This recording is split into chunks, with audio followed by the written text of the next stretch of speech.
today we're discussing Cold War arms control and like the end of the Cold War and all the different agreements that came together during that period. But before we get properly started, are there any questions? Are there anything you guys want to know? Questions about like the unit, university in general, things that you guys are concerned about? Let me know if you have any of those types of questions.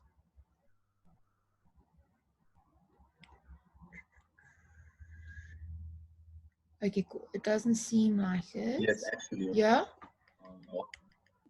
So I see on the notes you say the quiz is being moved to the 20th and the test will be on the 13th. The 11th. Is that regardless?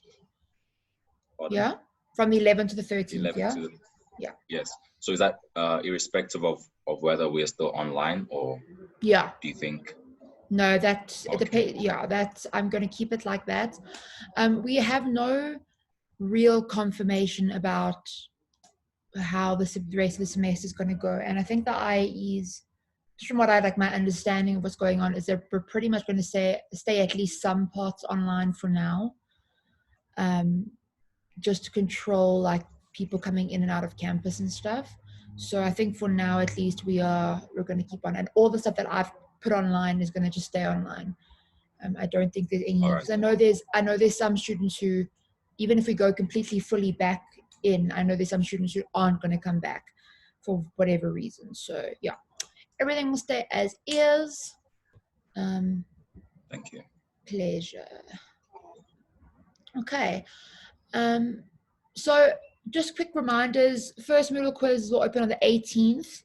And it'll be open to the 20th, and then your test will take place over the weekend of the 11th and 13th. I'll release the questions on that Thursday afternoon beforehand, and you'll submit by Sunday. I'm going to add you guys all to turn it in this afternoon and over the weekend. But I will say your instructor is Lawrence, not me. But that's just because of a turn it in error. But yeah. And also, guys, as I said, like, not 100% sure what's happening with face-to-face classes for now.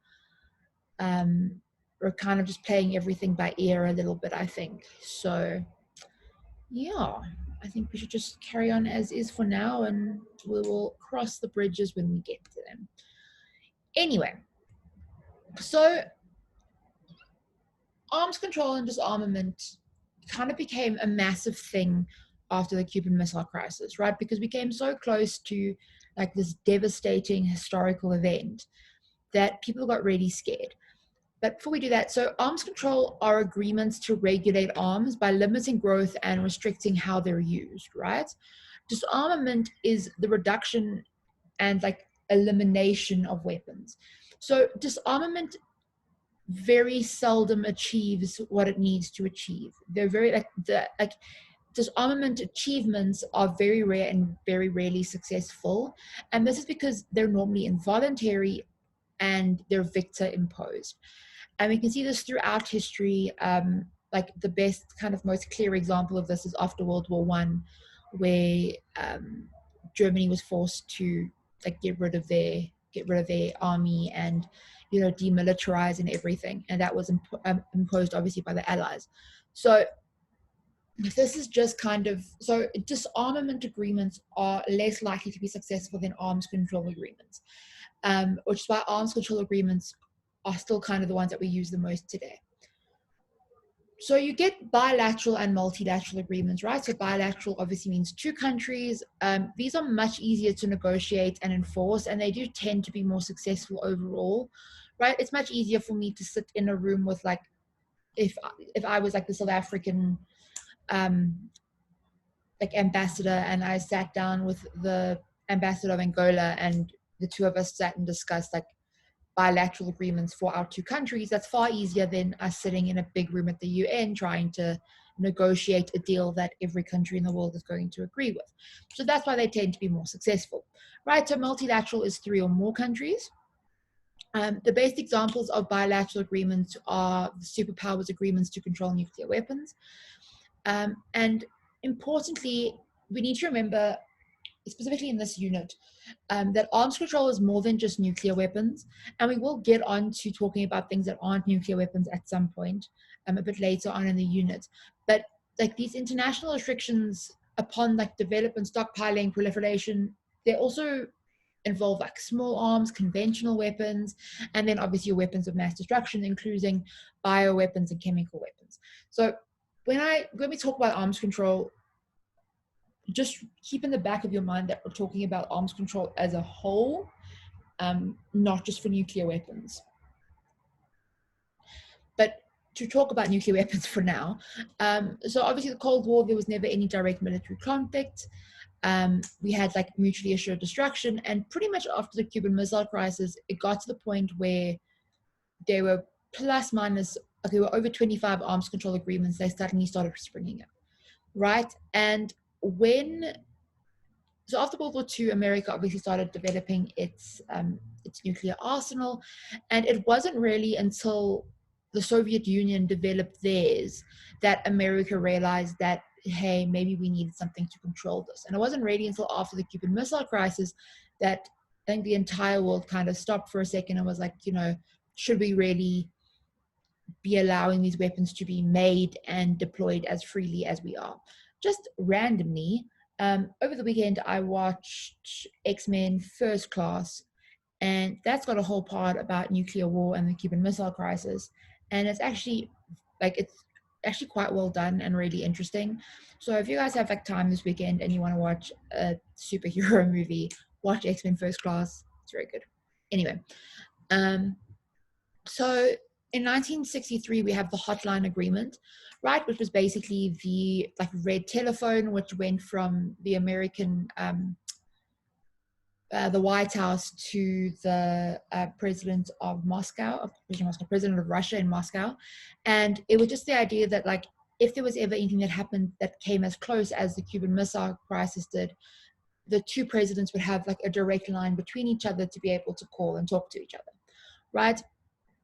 So it stabilized like the military a little bit, and it kind of balanced things out and reduced the risk of war.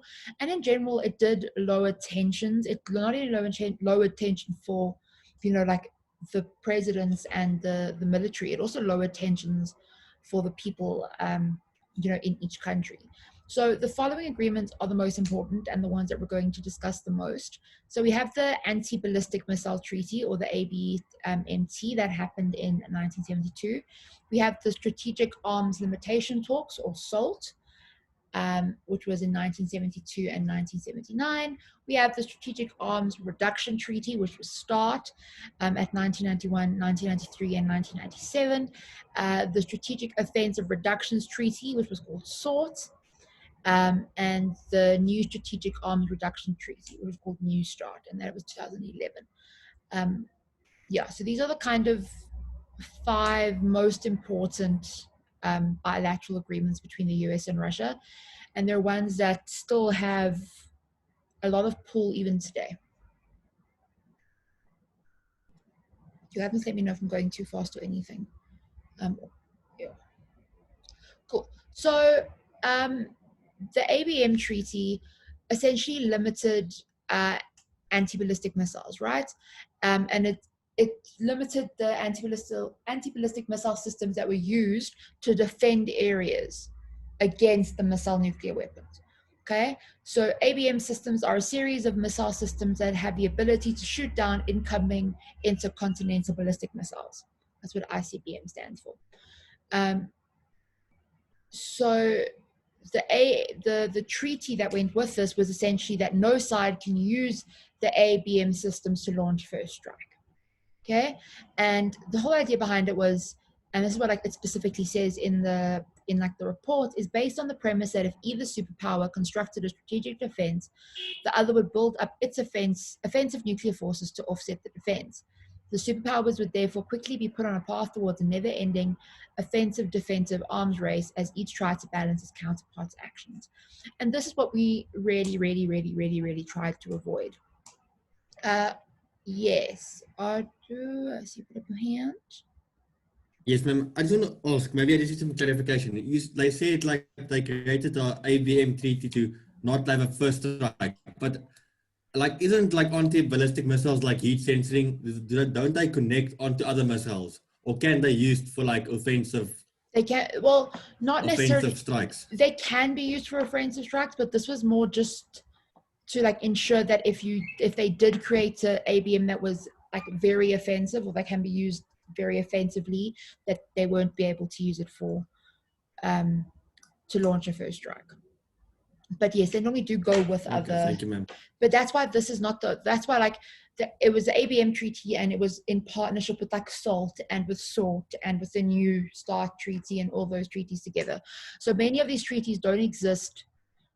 They don't really exist like as isolated treaties. They exist kind of all together, which is kind of an important thing to try and remember.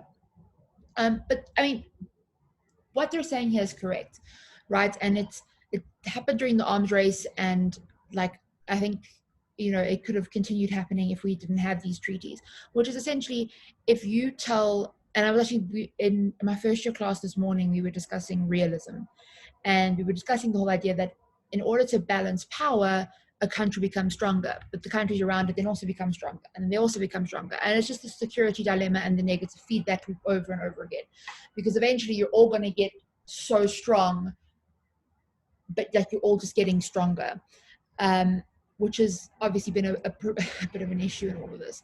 So in 2002, though, the US withdrew to allow full-scale testing of missile defense technologies.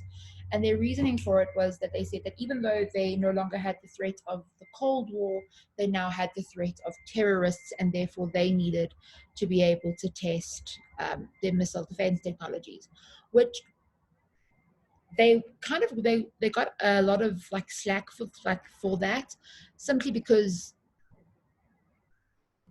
like it made people very, what's the word, like suspicious of Americans, of like America's agenda at the time, because like there are those two unwritten rules of nuclear arms that we discussed last week. So people were very kind of suspicious of America during this time. So then we had SALT 1 and SALT 2, and these were kind of the most formal ceilings on strategic weapons.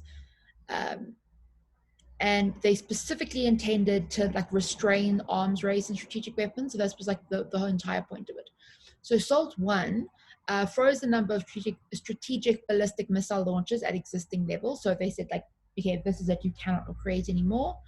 And it provided for addition of new submarine launched ballistic missiles, launches only after the same number of older intercontinental ballistic missiles and SLBM launches have been dismantled.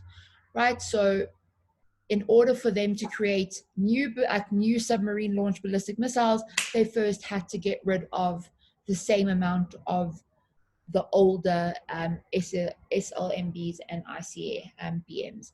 So that's always an interesting point. Then they had sites protected by the ABMs. They were limited to 2 each. And at this point in 1991, the USA had 9,500 warheads and Russia had 8,000 warheads. SALT 2 sought to curtail manufacture of strategic nuclear weapons, right? The first nuclear arms treaty to assume real reductions in strategic forces. So this one specifically, SALT 2 specifically went out to reduce the amount of weapons, not just to like freeze where they are. So 2,250 of all categories of delivery vehicles on both sides were to be reduced. It banned new missile programs completely, and it limited development of new strategic missile types. There was a limit on strategic launches. The US never actually ratified it. It withdrew when the Soviets invaded Afghanistan, and very much accused the USSR of violating the pact. So America's kind of attitude during this time was, well, I feel like the USSR is violating, therefore I don't need to ratify. So then in 1993, we have the START program. So at the end of the Cold War, as I said, the US had 9,500 nuclear warheads and Russia had 8,000. And the goal of START was that both cut their combined arsenals down to 6,500. So they wanted to get from 17,500 down like altogether, because that's how many they had together, to 6,500. So it limited all kinds of nuclear weapons, and they had to give up the multiple independently targeted re-entry vehicles, or the MIRVs, on land-based intercontinental missiles. So this was kind of the most comprehensive of all the treaties at the time, right? So it reduced submarine-launched ballistic missiles warheads to 1,750. So as you like remember previously, there was no limit. They just had to, if they whatever they got rid of, they could build again. Now there was like a limit specifically. And this expired on the 5th of December 2009. It then made way for the New START, which we'll talk about now, which came back into fruition in 2011. So then in May 2002, we had SORT, and the point of this one was to cut combined number of strategic nuclear warheads by 2/3 over the next 10 years, which hasn't necessarily happened. They did not cut them by 2/3. The plan was to reduce deployed warheads from 6,000 to between 1,700 and 2,200 each by 2012. It was the elimination of tactile nuclear weapons. The shortcomings of this, though, is that both countries were still left with enough firepower to retain the deterrent threat of MAD. So despite the reduction of all of this, you still had two countries who were able to essentially destroy the world if they wanted to. Which I think was the biggest, which everyone kind of said was the biggest shortcoming to all of this. And it had no requirement to destroy warheads that had already been taken out of service. So this is problematic, and we'll discuss it more a little bit later, or the next two slides. But if I take a warhead out of service, even if it's out of service not because it's broken, I just take it out of service and it's still usable, that doesn't count. So I don't have to destroy that. I don't have to reduce that. I get to keep my massive stockpile safe from all these treaties, which was obviously very problematic. And either side was also permitted to withdraw with 3 months' notice on the grounds of supreme national interest. So can you just imagine America going hey, I'm going to just quickly withdraw from SORT under supreme national interest. I feel that's going to make make Russia feel very, I don't know, I'd feel really weird if the country had to say oh, well, we're just going to withdraw from this massive nuclear treaty in 3 months' time, because of national interest type thing. So these were kind of its main shortcomings. So SORT was enforced from June 2003 until February 2011, and it's now been superseded by the New START Treaty, or the measures for the further reduction and limitation of strategic offensive arms. Right? So this is the summary of the New START limits. So deployed ICBMs, SLBMs, and heavy bombers is limited to 700. Deployed warheads, RVs, and bombers is 1,550. And deployed and non-deployed launchers, missile tubes, and bombers is limited to 800. So New START use satellite and remote monitoring, and every year there are 18 on-site inspections to verify that they are within their limits. The obligations to be met within 7 years from date of entering into force. So you have to, so it entered into force in 2011. So within 7 years, countries had to make sure that America and USA had to make sure that they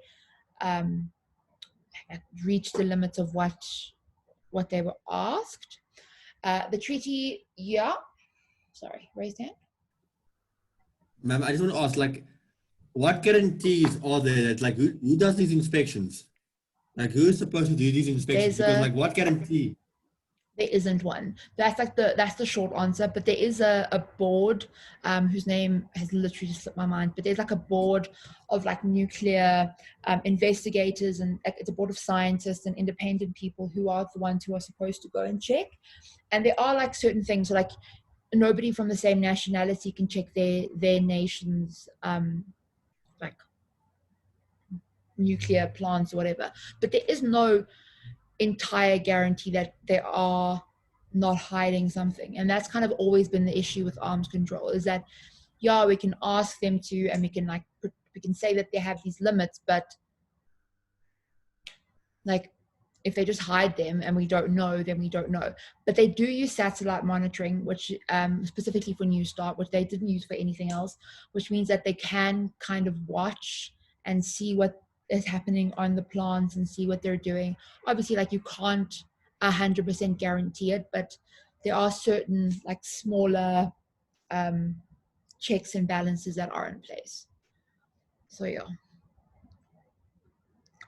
So this treaty is going to last 10 years, and so that means it's actually ending now in 2021, and we have the option, they have the option to renew it for up to 5 years.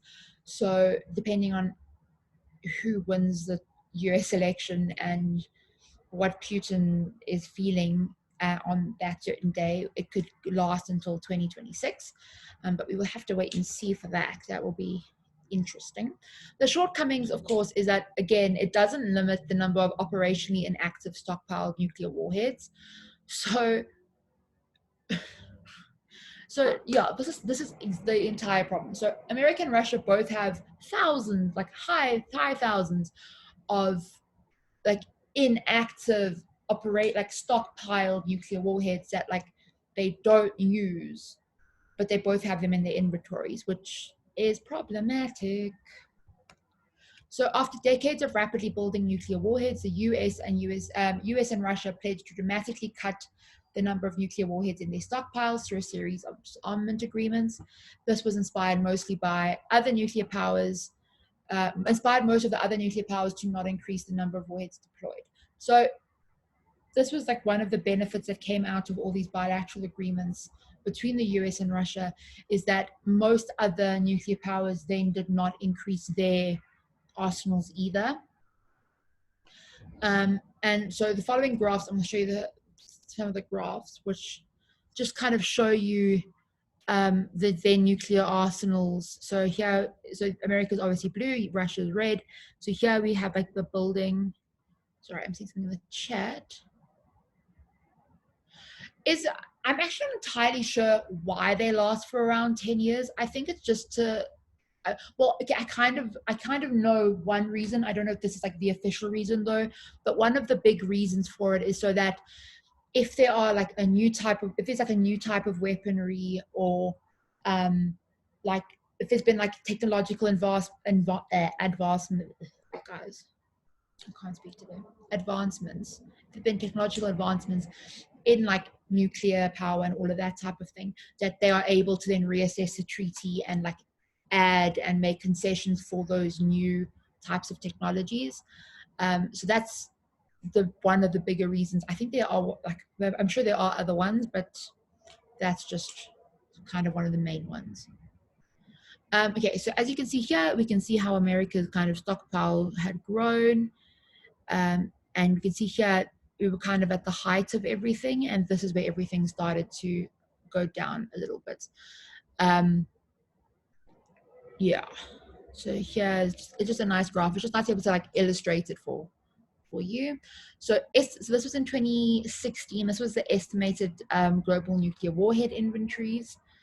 Again, it's very difficult to get proper numbers on these things because we don't entirely know, which is problematic. Yeah, so it is like, for example, like for a country like Israel, who doesn't have a nuclear program but does have a nuclear program, or North Korea, which like no one really knows what the nuclear program consists of, it is difficult in that sense to get an idea of the numbers exactly. But this is kind of what the numbers were in 2016. And then we have kind of your estimated warhead inventories here as well. So these are the ones that are retired. These are the ones that are stockpiled. So you can see here, ones that are stockpiled are in the 4,000s, which is, I don't know, which is like it's a crazy large amount if you think about it. And this was in 2018. So you can see there was a slight reduction from 7,300 to 6,850, and from 7,100 to 6,550. You can see though that Korea has gone up slightly. Yes, I see there's a raised hand. Yes, I have a question in relation to what Renera asked. Yeah. I wanted to ask, how is it allowed? I mean, sorry, how is it allowed that new weapons are being made and old weapons are still being advanced and all? Like, why is that a thing as well?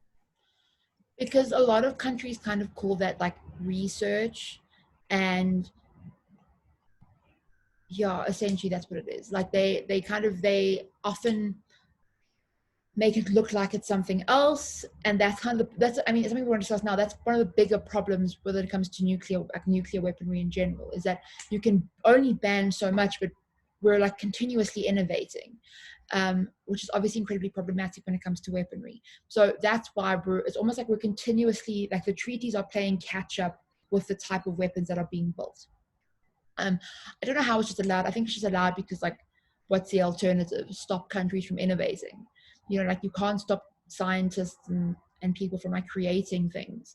So I think that's more why it's like allowed than anything else. And that's why you have the treaties that expire every 10 years so that you can kind of reassess and say, okay, cool, now we have like this new type of weapon, we need to pull back on it as well.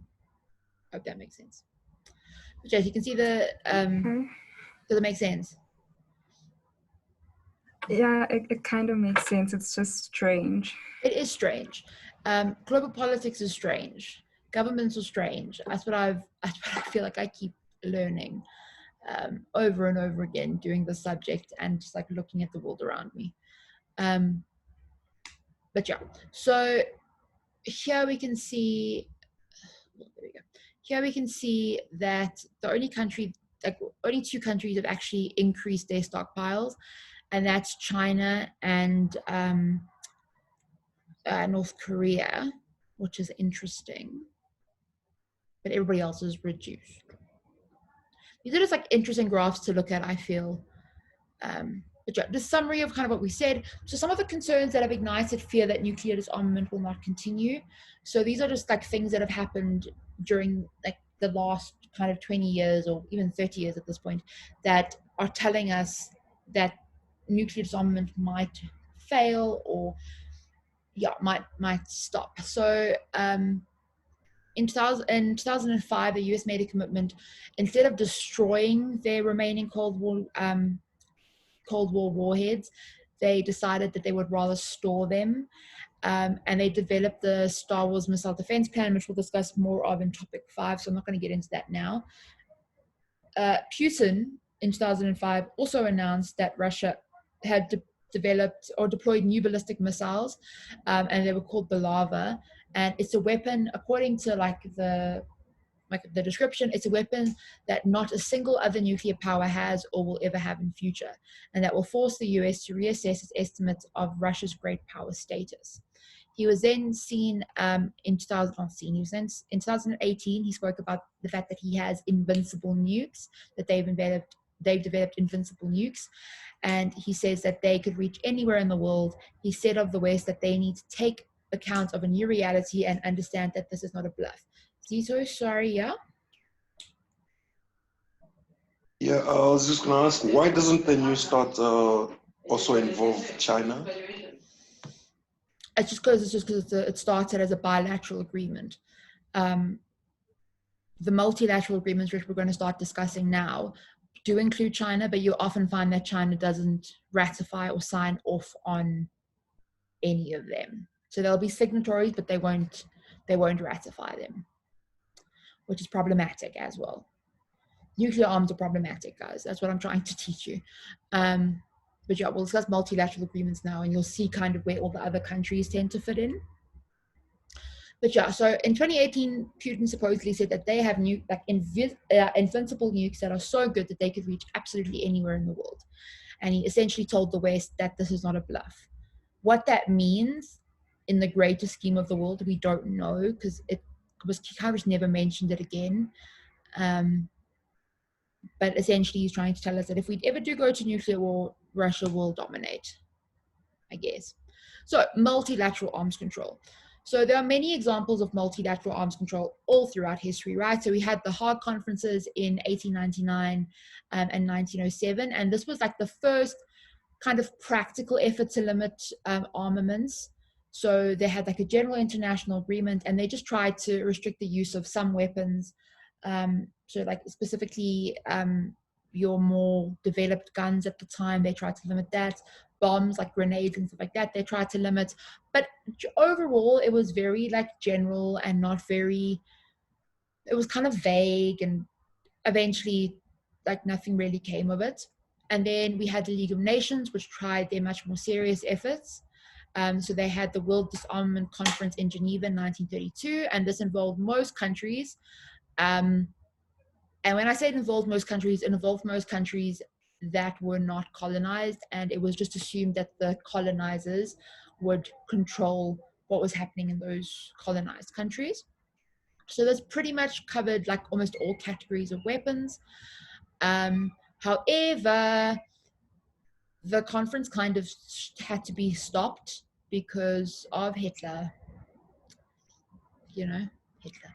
So, and like it's interesting because like you're having this, because like if you remember, after World War I, you have the League of Nations, you have this massive idea of like idealism, and everyone believes in like peace because we've had this massive war, we can't have one again, Germany's been defeated, everything's going to be super good, everything's fine. And then you have the rise, so like you think, okay, cool, like we should all start, we've had this massive war, let's all start like moving away from weapons and maybe reducing stockpiles and etc. And then you now have this massive military threat again in Germany. So obviously the conference has failed, and there's a complexity of striking like a fair balance, because it is like a large amount of states, and states do have different like security concerns. So for example, a place like Australia has far fewer security concerns, than a country in the Middle East, for example, because Australia is kind of by itself in the middle of the ocean. Or a country like Japan has far more, military concerns than a country, because it is next to one of its greatest enemies in China, compared to a country like Botswana, for example, who doesn't need to have as big of a military because it is a peaceful ally of all its neighboring countries. So there is a massive complexity when it comes to multilateral arms control in looking at the different countries and kind of assessing what each country needs. And that's why some multilateral arms control agreements have not been as successful as bilateral arms control agreements, simply because it's very difficult to determine what each country needs. Right? So it seems though that the negotiations for like naval arms limitations specifically have been more successful.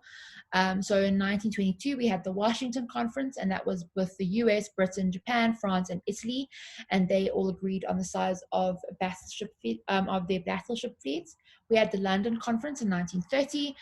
The US, Britain, and Japan extended the deal to cover all fighting vessels, and it was easy. Like it's easy to verify in terms of like, specifically in terms of like naval fleets. It's relatively easy to identify and to verify how many a country has and like what they have in their arsenal. Japan, however, decided to abandon support for treaties, and the new kind of naval arms race therefore started. And after World War II, disarmament and arms control negotiations were dominated pretty much by the Cold War alliances, right? And it kind of became a thing of like, well, which side do you support? And that depends on which treaties you will go for. So we had nearly 30 major multilateral agreements signed, not just for arms control, just general like massive multilateral agreements. Also, because you have to remember, like we had the introduction and growth of the UN at this time, And so all of those type of agreements were also starting to be signed and discussed. So the majority were in the 1960s.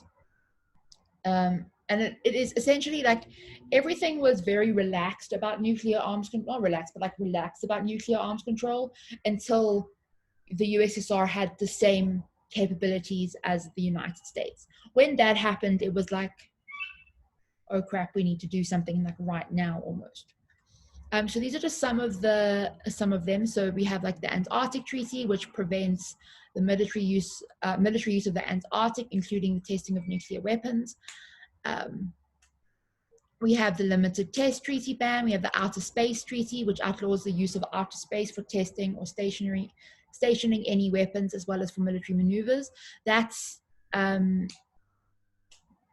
by 130 countries, which is quite a lot. We have the Nuclear Non-Proliferation Treaty, which we'll discuss now. We have the Seabed Treaty. We have the Biological and Toxic Weapons Convention, again, something that we're going to discuss a bit later in the semester, but this prohibits the production and storage of biological toxin and calls for the destruction of biological weapon stockpiles. We have the Environmental Modifications Convention. So this bans the use of technologies that could alter the Earth's weather patterns, ocean currents, ozone layer, or ecology. There are 86 signatories of that. America and China are not two of them. We have the Protection of Nuclear Material Convention. So this means that like that nuclear material needs to be transported peacefully from one place to the other, which is quite interesting. Yeah, there's quite a few like super interesting ones. We have the Inhumane Weapons Convention, which prohibits the use of such weapons as fragmentation bombs, booby traps, and mines. So this is also stuff like landmines were also included in this treaty. So these are just some really interesting ones. There are some ones like, if you like want to go Google some of them have really interesting stories behind them. Yeah, we have the Chemical Weapons Convention, the CWC, which is required all stockpiles of chemical weapons to be destroyed, again signed by 184 different countries. The Comprehensive Test Ban Treaty, which bans all testing of nuclear weapons, which has never actually been ratified, but we'll discuss that as well. Yeah, it's just interesting stuff. So the multilateral nuclear arms control, in terms of like the Nuclear Non-Proliferation Treaty, this prohibits the transfer of nuclear weapons and production technologies to non-nuclear weapon states. This is pretty much the most symbolic and most like well-known of all the multilateral agreements. There are 190 signatories. The only non-signatories are India, Israel, Pakistan, and South Sudan. But other than that, pretty much everybody has ratified it. India and Pakistan, obviously, like if India wasn't going to do it, Pakistan wasn't going to do it, and vice versa. Israel doesn't believe that, is still under the, like, still thinks that everyone's under the opinion that they don't even have weapons. And obviously South Sudan, I think, has bigger issues to consider than worrying about nuclear weapons. So then we have the other important treaty, which was the Comprehensive Test Ban Treaty. And this was essentially just to halt all nuclear test explosions and to impede development of new types of nuclear weapons.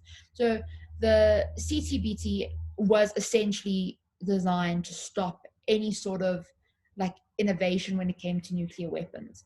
The thing though is that it doesn't take effect unless it's signed and ratified by all 44 states who are believed to be capable of building at least the most basic of nuclear weapons. So there are 44 states that were identified as being states that could easily create nuclear weapons, right? And this ban won't come into effect unless all 44 of those countries are willing to sign and say that they're no longer going to innovate any nuclear weapons or sign nuclear weapons, right?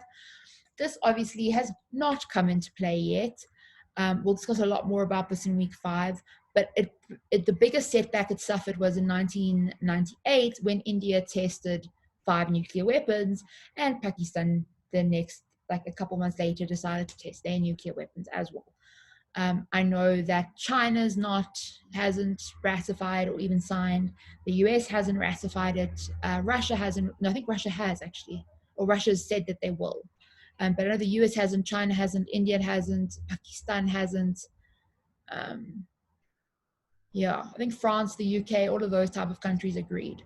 But it's interesting to think that these countries are just like, well, no.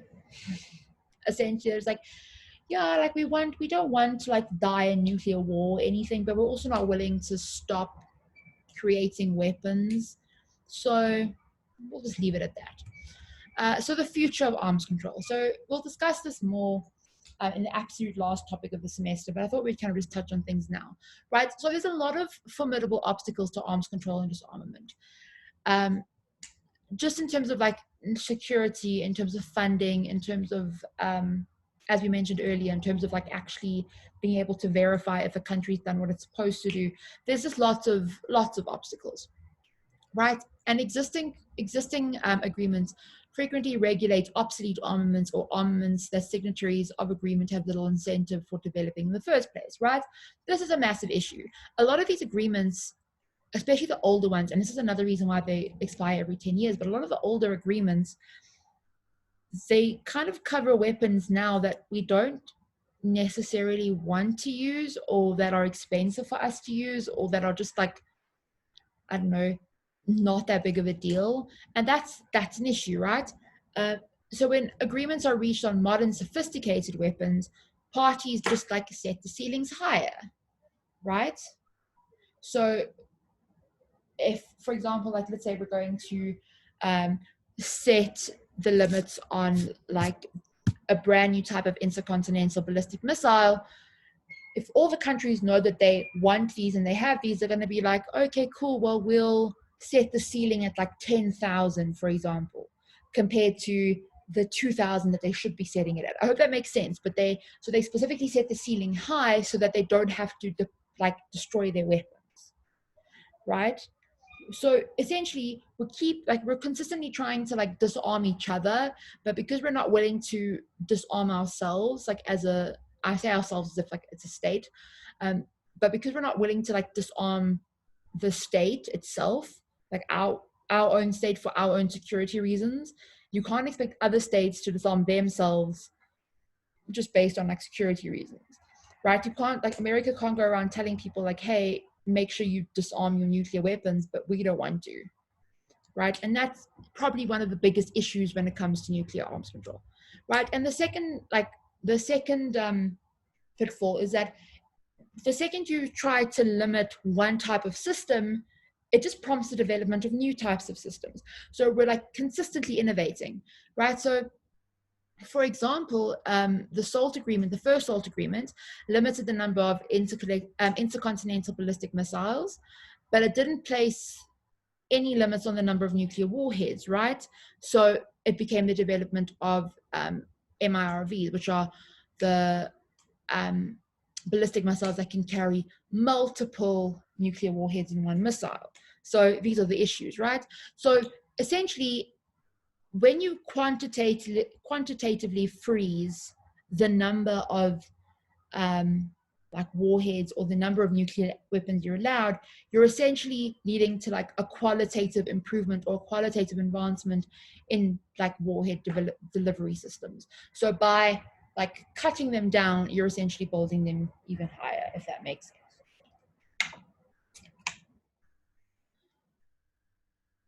So again, like another problem obviously is just continuous innovation, right? If you're continuously taking away things from me and I'm just creating things that are, going to be even bigger and even better, that is essentially the biggest problem for arms control and disarmament, right? By the time limits are negotiated on one type of weapon, a new generation of weapons has emerged.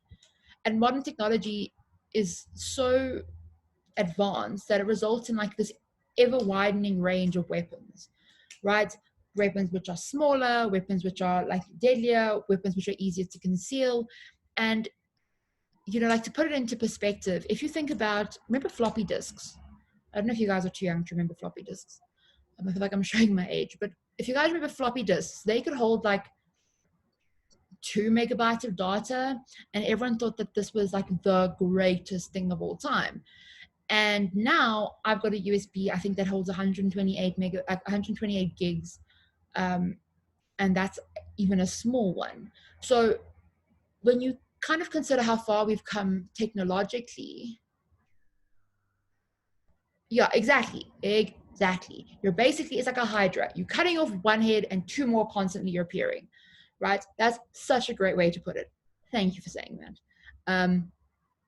Yeah, exactly. Like we're living in like a hydra, right? And they're just becoming, but like the hydra heads are just becoming more and more and more advanced and harder to kill. And they're also becoming easier to conceal, which is a big problem. So in kind of summary of everything, so on the surface, right, there are incentives for meaningful arms control, right? The incentive being that, you know, I'm not going to be nuked to death. That's kind of our main incentive, right? And significant arm control like saves money, it reduces international tension, it reduces environmental hazards, and it just diminishes the potential destructiveness of the war, right? However, most countries are reluctant to limit their armaments because of the self-help system, right? Because like we don't have a global government, every country is kind of man for himself, self-help type system that we have now. So because of this, countries don't want to limit their arms control because they want to protect themselves. And as we know from realism and years of international studies, we know that at the end of the day, a country is always going to choose national interest and like survival over anything to do with morality or ideology or anything like that. Right? Okay, so that's the end of this lecture. I tried to keep it quite short because we've been told to keep things data light and stuff. So yeah, I hope you guys